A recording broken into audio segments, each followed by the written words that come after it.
Boa tarde, terceiro ano, tudo bem com vocês? Tô com muita saudade. Essa semana nós estamos a semana inteira, né, sem se ver ao vivo, só nas aulas gravadas.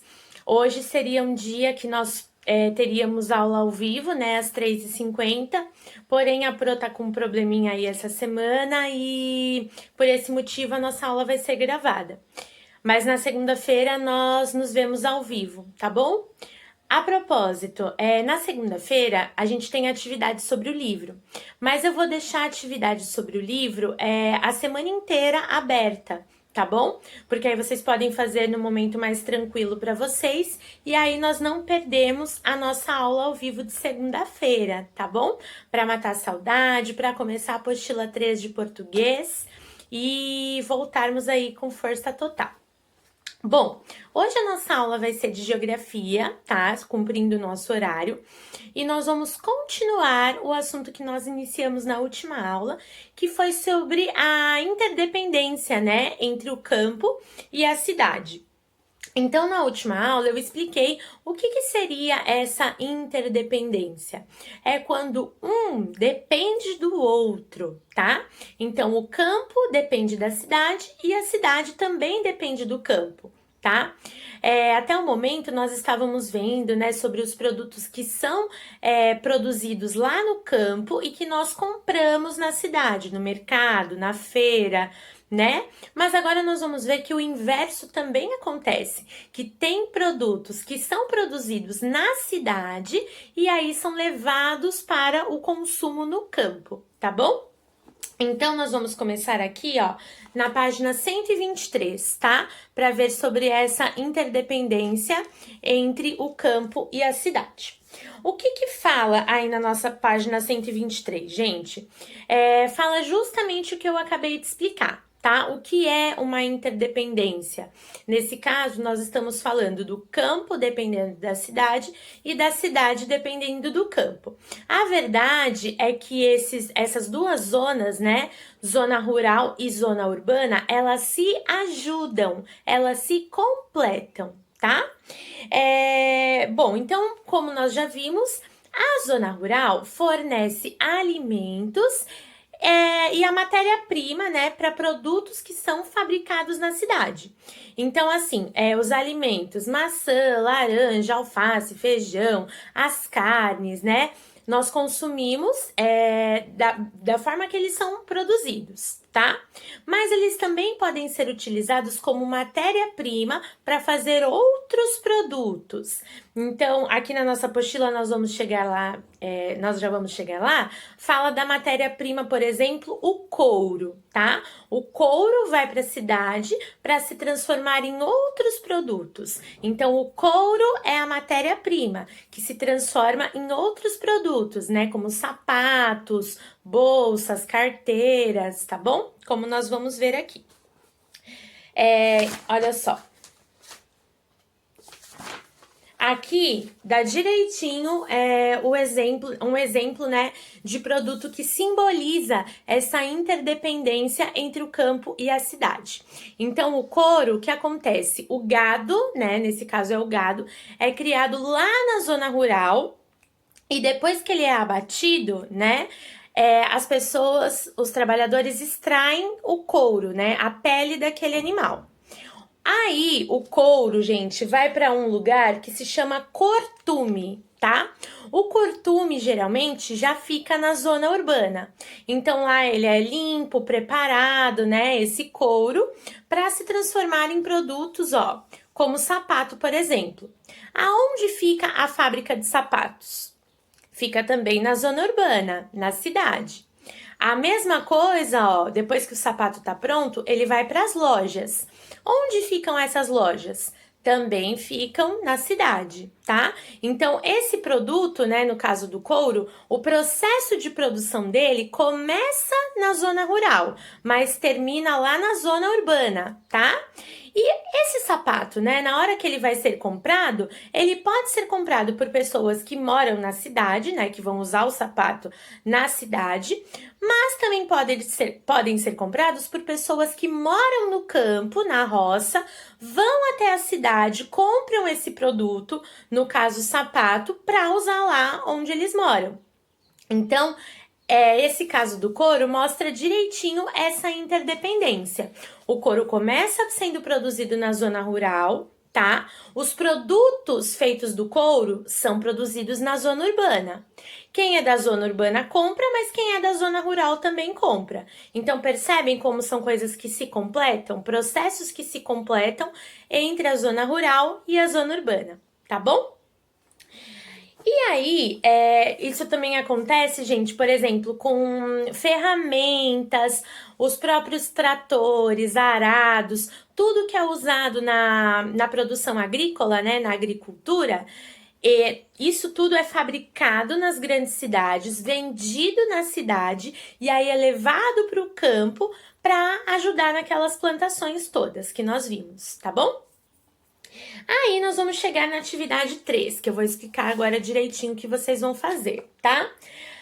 A atividade 3 tem aqui, pessoal, o passo a passo da produção do açúcar, tá? Desde a plantação de cana-de-açúcar até o açúcar já prontinho aqui no pacotinho, tá?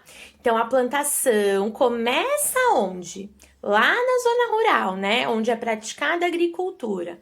Eles plantam, colhem, colocam nos caminhões e aí os caminhões vão levar a cana-de-açúcar para as fábricas que ficam nas grandes cidades, tá? Depois que o açúcar tá lá na prateleira do mercado, aí qualquer um pode comprar, tanto na zona urbana quanto da zona rural, tá bom? Então, o que vocês vão responder? Na perguntinha A, vocês têm que identificar cada etapa do processo e me dizer onde que ela é realizada, se é no campo ou na cidade. Então, vocês vão colocar lá, etapa 1, onde que é realizada a etapa 1, no campo ou na cidade? Vão responder. Número 2, e assim por diante, até chegar no açúcar já no mercado, tá? Então, cada uma dessas etapas aqui, vocês vão colocar um número aqui na letra A, o número da etapa, e me dizer aonde que acontece esse processo, se é na zona rural ou se é na zona urbana. A letra B, vocês vão me responder. Por que o açúcar revela a interdependência entre o campo e a cidade? Por que, gente, que o açúcar mostra, assim como o caso do couro, que a cidade depende do campo e o campo depende da cidade, tá? É basicamente a mesma coisa que eu expliquei em relação ao couro, porque no caso do açúcar é um processo que começa a produção lá na zona rural e termina na zona urbana.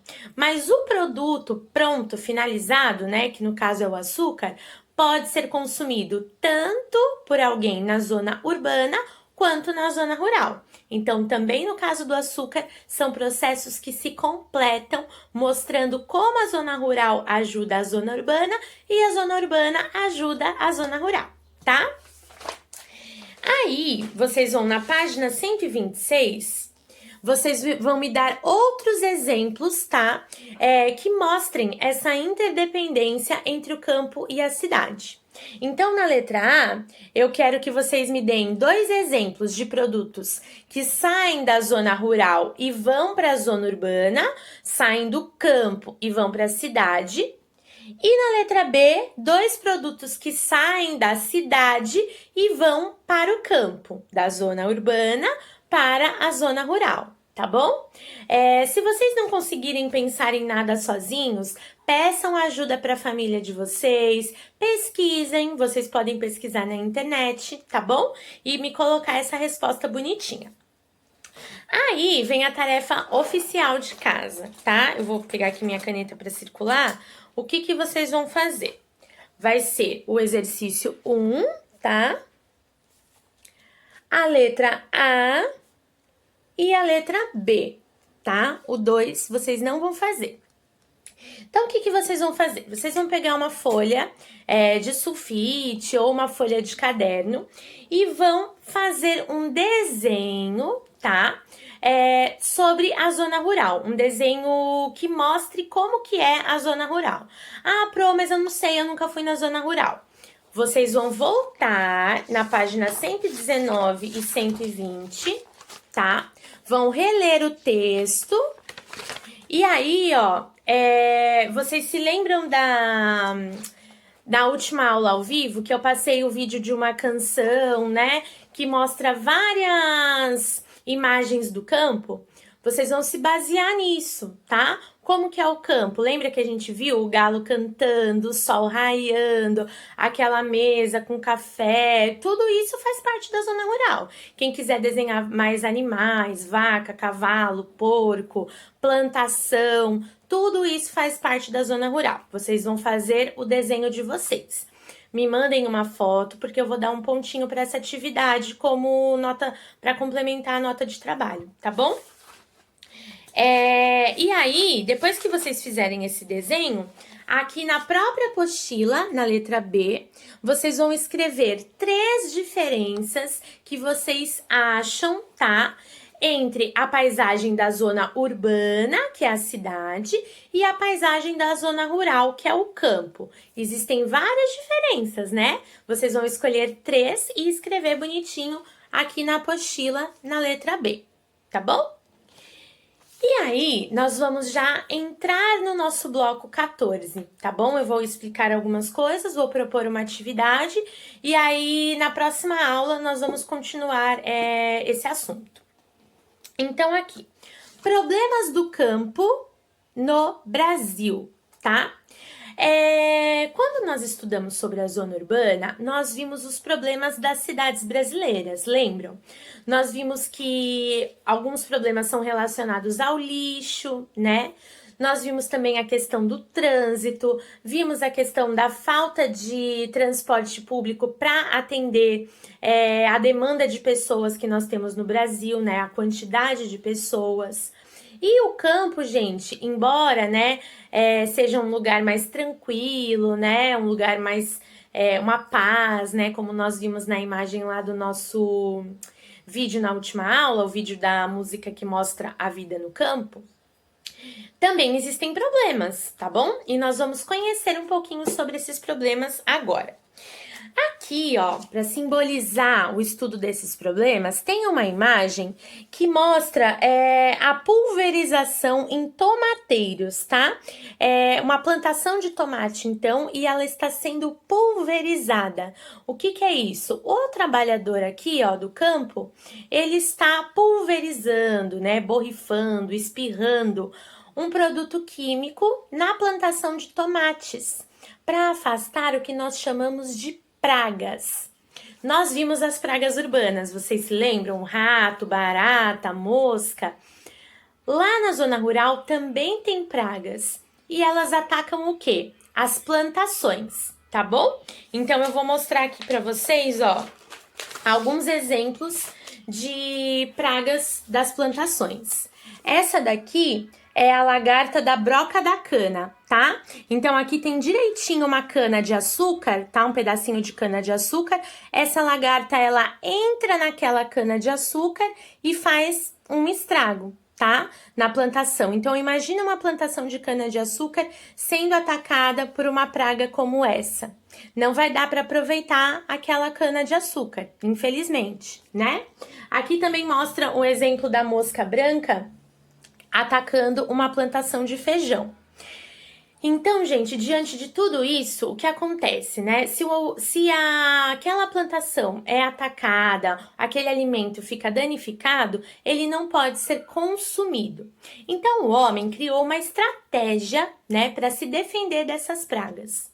Essa estratégia, ela tem um lado bom, né, que afasta as pragas, porém ela tem um lado ruim também, que causa o que nós chamamos de poluição química, tá? Então, qual foi essa estratégia, né? As pessoas que trabalham com química desenvolveram produtos que se chamam agrotóxicos, tá? Esses produtos, eles são utilizados nas plantações para afastar as pragas, para exterminá-las, tá? Então, isso é autorizado, né, pelo órgão que fiscaliza a agricultura brasileira, porém, tem que ser utilizado nas quantidades corretas e de forma correta, tá bom? Porque senão também aquele alimento não é bom ser consumido se tiver muito cheio de agrotóxico. Então, vamos supor, no caso da plantação de tomate, né? Alguma praga estava se aproximando ali daquela plantação. Eles pulverizaram agrotóxico. Se colocarem muito agrotóxico ou da forma errada, também pode fazer mal da mesma forma para a pessoa que vai comer aquele tomate, né? Então, primeira coisa, por isso que nós devemos lavar muito bem os alimentos. Não é só por causa de um bichinho que pode estar ali na folha de alface, um restinho de terra, também é por conta dos agrotóxicos, tá bom? E os agrotóxicos, gente, eles não fazem mal somente para a planta em si ou para quem vai consumir aquele alimento. Eles acabam fazendo mal também para a terra pode ficar contaminada. Aqui na nossa apostila fala, né, sobre a própria água, né?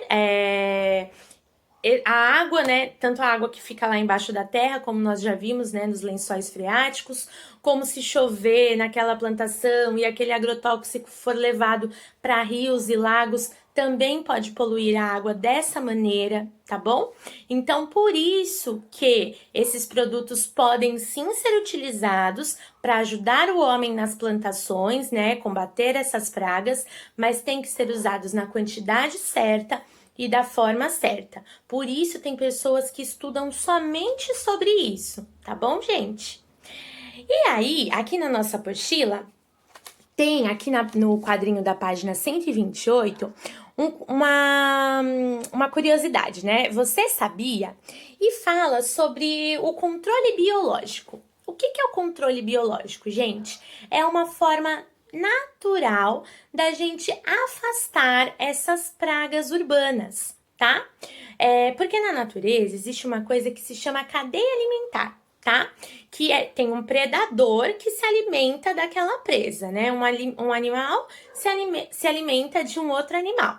Então, aqui dá o exemplo, olha só, do louva-a-Deus, tá? O louva-a-Deus, ele é um predador que se alimenta de outros animais. Inclusive, ele se alimenta de muitas pragas que atacam jardins e hortas. Então, assim, em algumas formas de produção, dependendo da espécie vegetal que é produzida naquela plantação, quem cuida daquela plantação investe em um animal predador que vai acabar, né, com aquelas pragas urbanas, se alimentando delas. Então, é uma forma natural de controle. Um bichinho, tá, vai se alimentar dos outros bichinhos e aí aquela plantinha não vai ser atacada, não vai precisar usar agrotóxico. Isso acontece muito com o caso dos alimentos orgânicos, tá? Nos alimentos orgânicos não são utilizados agrotóxicos, são utilizadas formas de controle biológico, tá? E outras alternativas aí mais naturais possíveis para poder manter as pragas urbanas afastadas daquelas plantações, tá bom? Na página 129, nós temos a nossa última atividade de hoje, tá? Percebam que nós temos duas figuras em preto e branco que vocês vão precisar colorir, mas é para colorir de acordo com o que está sendo pedido na nossa apostila, tá? Então, vocês vão pintar de vermelho o produto químico que está sendo utilizado aqui por esse trabalhador para proteger essa plantação. De marrom, vocês vão pintar as pragas agrícolas, tá? Os bichinhos que podem atacar essa plantação. E de azul, vocês vão pintar o rio, tá? Na figura B, fala que os trabalhadores, né, que vão aplicar esses produtos, eles precisam estar protegidos, tá? Também para não se contaminarem aí com esses produtos químicos, tá bom? Aí, o que que vocês vão fazer? Vão pintar os equipamentos de proteção que devem ser usados durante a aplicação desses agrotóxicos. Para essa pintura, aí sim vocês podem utilizar as cores que vocês quiserem. Então, observem aqui a imagem do trabalhador, vejam tudo que ele está vestindo para se proteger e pintem, tá bom? E aí, vocês vão escrever aqui embaixo quais que são esses equipamentos de proteção, tá? Então, ele usa a roupa, né, de proteção e também usa as galochas, né, para se proteger aí no momento que ele estiver trabalhando com agrotóxicos. Tá bom, pessoal? Eu falei que era a última atividade, desculpa. Na página 130, é uma atividade bem simples que vocês vão fazer, apenas para a gente já dar um gostinho do que nós vamos estudar na próxima aula, tá? Vocês vão observar essa imagem que está aqui na página 130, tá? Observem com atenção essa imagem, conversem com a família de vocês. O que vocês acham que essa imagem está retratando, tá? E aí vocês vão escrever aqui para mim, aqui embaixo. Por que vocês acham que essa área ficou desse jeito, tá? Percebam, né, que temos uma floresta aqui no fundo e aqui na frente ficou dessa maneira. Por que vocês acham que isso aconteceu, tá? Vocês vão escrever a opinião aqui de vocês para que na próxima aula nós comecemos a estudar sobre desmatamento, queimadas e todos esses processos que acabam prejudicando, devastando as nossas florestas e que estão tão em alta aí, né, nas notícias ultimamente. Esse vai ser o assunto da nossa próxima aula, desmatamento. Vocês já vão me responder o que vocês acham, né, que aconteceu ali naquela figura, para a gente já ficar com isso na cabeça e na próxima aula nós estudarmos mais sobre o assunto, tá bom? Um beijo, bom fim de semana!